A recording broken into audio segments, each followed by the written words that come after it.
अस्सलाम वालेकुम व्यूअर्स, मैं हूं मंजीर। कैसे हैं आप सब? उम्मीद है खैरियत से होंगे। मैं आपको अपने यूट्यूब चैनल डाइजेस्ट वर्ल्ड में खुशामदीद कहती हूं। आप सबसे रिक्वेस्ट है कि चैनल को सब्सक्राइब, लाइक एंड शेयर ज़रूर किया करें। आज हम पढ़ने जा रहे हैं आबदा हव्वा का अफसाना आसेब। उम्मीद है आपको बहुत पसंद आएगा। तो आइए शुरू करते हैं। आज फिर गांव में बैक वक्त दो घरों में सफ़े मातम बिछा था। दो घरों से जनाजे उठे थे। मलिकों की बेटी नाजो और जट्टों का गबरू जवान सुबह सुबह टीले के पास मुर्दा हालत में पाए गए थे। सदमे से माएँ गश खा रही थी। बहन के शोर से हर कोई गमजदा और आबदीदा था।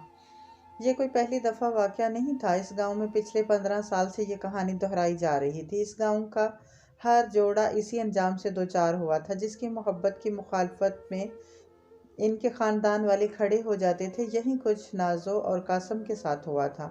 चंद दिन पहले ही इन दोनों की मोहब्बत की अफवाहें फैलना शुरू हुई थी, जिसकी तरदीद दोनों ख़ानदानों ने करके मलकों ने बेटी और जट्टों ने बेटे पर पाबंदियां लगा दी और गोया अमली तौर पर इन अफवाहों की तस्दीक कर दी। दोनों ख़ानदानों की मुखालफत सामने आते ही मुतासरा ख़ानदानों के बड़ों ने दिल पर हाथ रख लिए, क्योंकि वो जानते थे अब अंजाम क्या होने वाला है। और फिर चंद दिनों बाद वाक़या इनके खदशों की तस्दीक हो गई। अंधे टीले के असीब ने दोनों को निगल लिया था। बाबा, एक बात पूछूं? मेरी बेटी ने अचानक ही सवाल किया था। हाँ बेटा, बिल्कुल पूछो। मैंने इसके सर पर हल्की सी चपत लगाई थी। हम नाजो के घर से वापस आ रहे थे। सायरा को नाजो की मौत का शदीद दुख था, जो इस वक्त इसकी सूजी आंखें बता रही थी। दुख तो मुझे भी था, क्योंकि वो मेरी बेटी जैसी थी। मगर बाबा, इस टीले को अंधा टीला क्यों कहते हैं? सायरा की आंखें दूर टीले को नफरत से देख रही थी। बेटा, जब शुरू में घर से अपने पैरों पर हंसते मुस्कुराते निकले बच्चों की जगह हड्डियों की गठरी बांध कर उन्हें घर लाया जाता, तब बड़ी बूढ़ियां बहन करते कहती है, टीले तो अंधा हो जाए, तूने तो हमें अंधा कर दिया। बस जब ही ये टीला अंधा टीला कहलाने लगा, मैंने इसकी तसल्ली के लिए तफसीली जवाब दिया। बाबा, क्या ये टीला वाकई अंधा कर देता है, इसीलिए इस पर जाने वाले मर जाते हैं? नहीं बेटा, ऐसा कुछ नहीं। दरअसल जब दुख बहुत शदीद होता है तो अक्सर शिद्दत की वजह से आंखों के आगे अंधेरा छा जाता है, कुछ दिखाई सजाई नहीं देता। बस इसी वजह से अंधा करने की बात कही गई है। मैंने इसके जहन में मौजूद गिरा खोलने की कोशिश की। बाबा, अम्मा भी इसी टीले से गिरी थी ना? गांव की ऊंची ऊंची पगडंडियों पर से गुजरते हम दोनों अब घर के नज़दीक होते जा रहे थे। मैंने सिर्फ हंकारा भरा। लेकिन बाबा, मैंने तो सुना है कि टीले पर अम्मा का सेब है जो लोगों की जान ले लेता है। सायरा ने डरते डरते वो कहा जो इसने सुना था, या फिर शायद सहा था। दिमाग खराब हो गया है सबका। अरे मोहसना का इससे भला क्या लेना देना? अगर ऐसा है तो फिर मोहसना की जान किसने ली? बकवास करते हैं सबके सब जाहिल लोग, न दीन की समझ न दुनिया की। आए बड़े फतवे सादर करने वाले, अंदाज़ा लगाने वाले। खबरदार, जो कभी मैंने तुम्हारे मुंह से फिर ये बात सुनी, गला दबा दूंगा मैं तेरा और हर इस बंदे का जिसने फिर अपने मुंह से मोहसना के बारे में एक लफ्ज़ गलत निकाला। समझे तुम? मेरे तन बदन में आग लग गई थी। मैं सायरा को बीच रास्ते में छोड़ के तेज कदमों से आगे बढ़ गया। अब मेरा रुख घर के बजाय टीले की जानब था। मेरी आंखें नम होने लगी थी। मैं इस वक्त अकेले में अपनी मोहसना को रो लेना चाहता था। मेरी मोहसना, मेरी जिंदगी, जिसके जाने के बाद गोया एक जिंदा लाश में तब्दील हो गया था। मुझे इससे मोहब्बत थी या इसे मुझसे, ये अंदाज़ा शायद मुझे कभी नहीं था। शहर में जब मैंने दुकान खोली तो इसे पहली बार देखा था। वो आम सी लड़की, आम से नुकोई, छोटा सा कद, सांवली रंगत, कुछ भी तो खास नहीं था इसमें। लेकिन जिस तरह इसने मुझे अपनी मोहब्बत से ज़ैर कर लिया था, मेरे लिए वही खासुल खास बन गई। बाप के मरने के बाद वो एक भाई के घर रहती, पढ़ी लिखी, बल्कि पढ़ी थी, क्योंकि भाभी और भाई दोनों के लिए बोझ थी। माँ बाप तो मेरे भी नहीं थे। बड़ा भाई ही सर का सरबराह था और भाभी माँ बन चुकी थी, जिनके सामने मैंने कभी चूंचरा नहीं की थी। लेकिन मेरी जिंदगी इतनी अजियतनाक ना थी जितनी मोहसना की थी। मेरे सर पर हाथ रखने के लिए एक बड़ी बहन भी मौजूद थी, जबकि इसके पास कोई नहीं था जिससे वो अपने दुख कह पाती। शायद इसके हालात की वजह से मुझे इससे हमदर्दी हो गई, जो रफ्ता रफ्ता मोहब्बत और फिर शदीद मोहब्बत में बदल गई। वो कहती थी, तुम हमारी बरादरी के नहीं हो, तुम अगर रिश्ता ले भी आए तो भाई कभी हाँ नहीं करेंगे। हमारे यहाँ बरादरी से बाहर रिश्ता नहीं होता। मैंने फिर भी एक कोशिश की थी, जिसका नतीजा ये निकला कि इसे घर में ही मसूर कर दिया गया। اس لیے میں اسے اپنے ساتھ گاؤں بگا لایا۔ اسے بگا کر لانے کا قدم میں نے اس کے آنسو پونچھنے کے لیے، اسے سکھ دینے کے لیے اٹھایا تھا، مگر مجھے معلوم نہ تھا یہ میری بہت بڑی غلطی تھی۔ میں نے اسے کنویں سے اٹھا کر کھائی میں پھینک دیا تھا۔ میں بھول گیا تھا کہ ذات برادری کے تعصب کی کیچڑ میں تو ہمارا خاندان بھی گوڈو گوڈو ڈوبا ہوا ہے۔ محسنہ سب کچھ کھو کر میری نکاح میں آئی تھی، اسے گویا جنت مل گئی تھی۔ وہ بہت خوش تھی میرا ساتھ پا کر، مگر اس کی یہ خوشی عارضی تھی۔ بھابھی اور آپا نے اسے کبھی دل سے قبول نہیں کیا تھا۔ اظہار جو لوگ اپنوں کے ساتھ بے مول ہو جائیں وہ ہمیشہ بے مول ہی رہتے ہیں، ان کی کوئی اہمیت نہیں ہوتی، ان کے نصیب میں صرف رونا ہی لکھا ہوتا ہے۔ ایسا نہ کہو پگلی، میں ہوں نا تمہاری قدر کرنے والا، میں اسے دلاسا دیتا۔ اظہار جن کے ماں باپ مر جائیں انہیں جینے کا حق نہیں ہوتا، انہیں بھی ساتھ ہی مر جانا چاہیے۔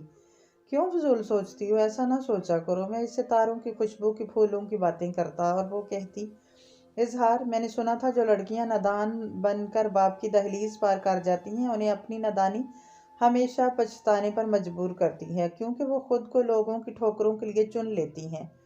مجھے تب یہ بات سمجھ میں نہیں آئی تھی، لیکن اب اس کا مطلب سمجھ میں آ گیا تھا۔ کس کی مجال ہے جو ایسا کرے؟ میں ہوں تمہارے ساتھ، پریشان نہ ہوا کر، بھابھی دل کی بہت اچھی ہیں، بس انہیں کچھ وقت دو، وہ خود ہی ٹھیک ہو جائیں گی۔ وہ کہتی، اظہار، ہم لڑکیاں نازک آئینوں کی مانند ہوتی ہیں، ذرا سی چوٹ بھی ہمیں چکنا چور کر دیتی ہیں، اور وہ ٹکڑے سمیٹتے ہوئے بہت تکلیف ہوتی ہے۔ اس کا اندازہ صرف ہماری ذات کو ہوتا ہے، چوٹ لگانے والا اس سے بالکل بے خبر ہوتا ہے۔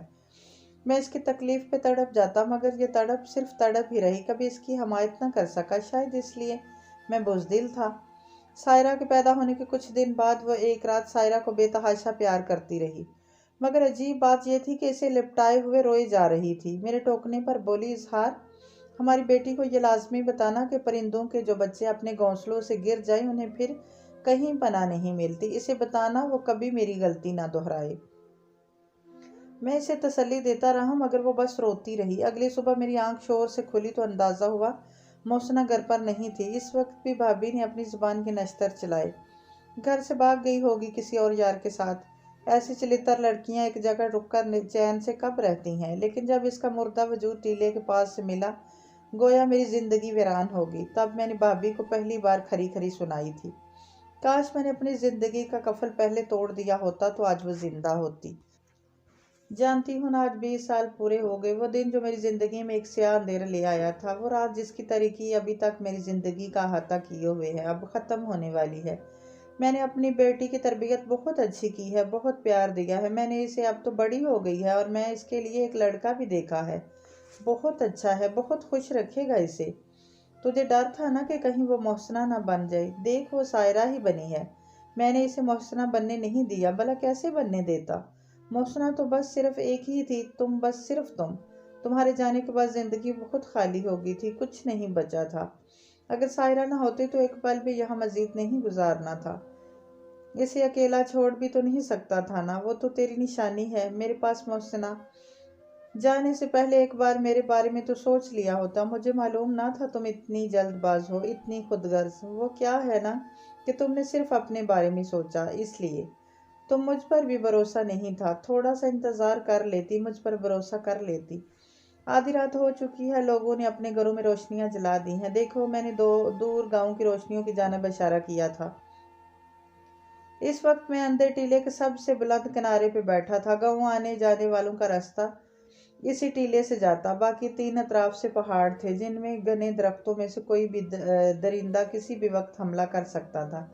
شام تک ساری آمد و رفت ختم ہو جاتی ہے، لوگ شام کے بعد ٹیلے کے پاس جانے سے کتراتے ہیں، کیونکہ اندھے ٹیلے کے خونی اسیب سے سب کو ڈر لگتا ہے۔ مجھے بھی اب جانا چاہیے، سائرہ اکیلی ہوگی، ڈر جائے گی، چلتا ہوں تو مجھے یاد ہے، بس مجھے بھی یاد رکھنا۔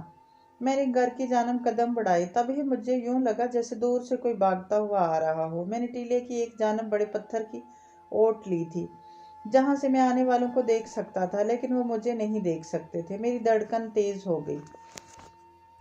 اگر اس وقت مجھے کوئی دیکھ لیتا تو میری آنکھوں میں وحشت ناچتی صاف نظر آ جاتی، وہی وحشت جو اندھے ٹیلے کی پہچان تھی۔ بالآخر وہ دونوں میرے قریب آ گئے، نوجوان جوڑا جو یقیناً گھر سے بھاگ رہا تھا۔ مجھ تک پہنچتے ہی میں ان کے سامنے کھڑا ہو گیا اور انہیں دیکھا تو یوں لگا جیسے سب کچھ ساکت ہو گیا ہو۔ हम तीनों ही एक दूसरे की जानब यकटिक देख रहे थे। कायनात साकत महसूस होती। मेरा ज़ब्त जवाब दे गया। मेरा हाथ गोमा था और लड़के के चेहरे पर एक ज़बरदस्त थप्पड़ पड़ा था। थप्पड़ इतना ज़ोरदार था कि लड़का ज़मीन पर गिर गया। मैं इस पर पल पड़ा था, लातों और गोंसों से इसकी तवाज़ा करने लगा। मेरे कदमों से लिपटी लड़की इसको छोड़ देने की इल्तिजा कर रही थी, मगर मैंने लड़की के साथ भी वहीं किया, और जब थक गया तो ज़मीन पर दोजानों गिरकर रोने लगा। मैं दहाड़े मार मार कर रो रहा था। वो दोनों रोते और माफ़ी मांगते मेरे करीब आए, मगर मेरे अंदर एक नई तवानाई जागी और मैंने दोनों को टीले से नीचे धक्का दे दिया। मेरे पास और कोई रास्ता ना था। पिछले 20 सालों से मैंने अपने गांव की किसी लड़की को मोहसना और किसी लड़के को इजहार नहीं बनने दिया था। अब मेरी अपनी बच्ची अपनी सायरा को कैसे मोहसना बनने देता। मैं जानता था अगली सुबह टीले को मजीद 3 जाने लेने पर कोसा जाएगा, मगर ये आखिरी कोसने होंगे, क्योंकि आज टीले का सेब अजहार खुद भी टीले का शिकार होने वाला था।